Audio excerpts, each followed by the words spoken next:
Naam, karibu tena mtazamaji wa Mlimani TV katika kipindi hiki cha Mlimani leo asubuhi, na hiki ikiwa ni kipengele cha yasemavyo magazeti. Na kumbuka tu leo ni tarehe 30 ya mwezi wa 4 katika mwaka huu 2025. Jina langu ni Emmanuel Muhela na ndiye nitakaye kusomea kurasa za mbele pamoja na za nyuma za magazeti yote ya Tanzania tulionayo hapa kwa siku hii ya leo. Na tuanze sasa kwa kulitazama gazeti la Habari Leo, gwiji la habari Tanzania, ambapo habari kubwa imeandika gharama za umeme zapitiwa. Ukurasa wa 3 unao ndani wa taarifa hiyo. Lakini habari nyingine, Dkt. Mwinyi asema tumejipanga fedha za mradi. Ukurasa wa 18 unao ndani wa taarifa hiyo. Lakini habari nyingine, Majaliwa asema habari ikuze uchumi. Ukurasa wa 2 unao ndani wa taarifa hiyo. Lakini habari nyingine, mvua ya haribu barabara Dar.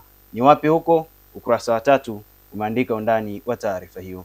Na nikizigeukia sasa kurasa za nyuma kunako michezo na burudani, Simba yaingiza wanne kikosi bora shirikisho. Habari hiyo pia utaikuta katika gazeti hili la Habari Leo, gwiji la habari Tanzania. Lakini habari nyingine, Azam wasema msimu wa 2024 2025 ni mbaya kwetu. Ni kwa nini mbaya? Basi ukijipatia nakala yako ya gazeti hili la Habari Leo, gwiji la habari Tanzania, utaweza kujua undani wa taarifa hiyo.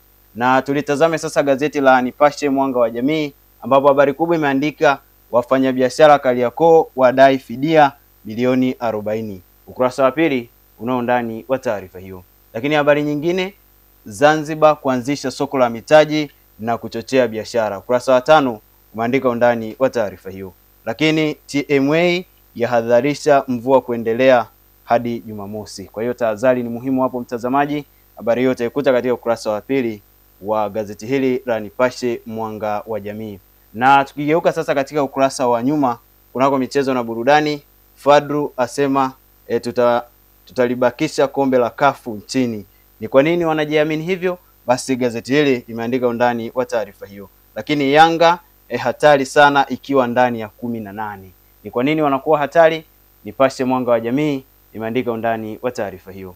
Na habari nyingine, na tukiligeukia sasa gazeti la Uhuru ukweli daima, habari imeandika wadau wataja mafanikio uanzishaji benki ushirika. Habari hiyo pia utaikuta katika ukurasa wa 2 wa gazeti hili. Lakini habari nyingine, Majaliwa awapa mbinu wanahabari kutumia AI. Ni mbinu zipi hizo zimetolewa na Majaliwa? Ukurasa wa 2 umeandika undani wa taarifa hiyo. Lakini Rais Daktari Samia ateua viongozi wanne. Ni wapi hao walioteuliwa? Gazeti la Uhuru ukweli daima imeandika undani wa taarifa hiyo. Na nikigeuka sasa kunako kurasa zake za nyuma, imeandika kumekucha uwanja wa Mkapa, lakini Pawasa aitaja TFF. Lakini habari nyingine, Rais Samia azipa 5 timu za taifa za vijana. Ni kwa nini azipongeza? Basi jipatie nakala ya gazeti lako la Uhuru ukweli daima ili uweze kujua ndani wa taarifa hiyo. Na sasa ni gazeti la Mwananchi Tanzania, na habari kubwa imeandika mbu hatari sugu wa dawa aingia nchini. Habari hiyo utaikuta katika ukurasa wa 4 wa gazeti hili la Mwananchi Tanzania. Lakini Rosalina mkurugenzi mtendaji MCL amefanyeje? Ukurasa wa 5 umeandika undani wa taarifa hiyo. Na habari nyingine, wahalifu wa mtandao walivyokuapua shilingi bilioni 5.3. Habari hiyo pia utaikuta katika ukurasa wa 2 wa gazeti hili la Mwananchi Tanzania. Na tukimalizia sasa na gazeti la Mwanasport kata kiwa michezo na burudani, habari kubwa imeandika Mastaa bara kubete mazito yaibuka. Ni mazito yapi hayo?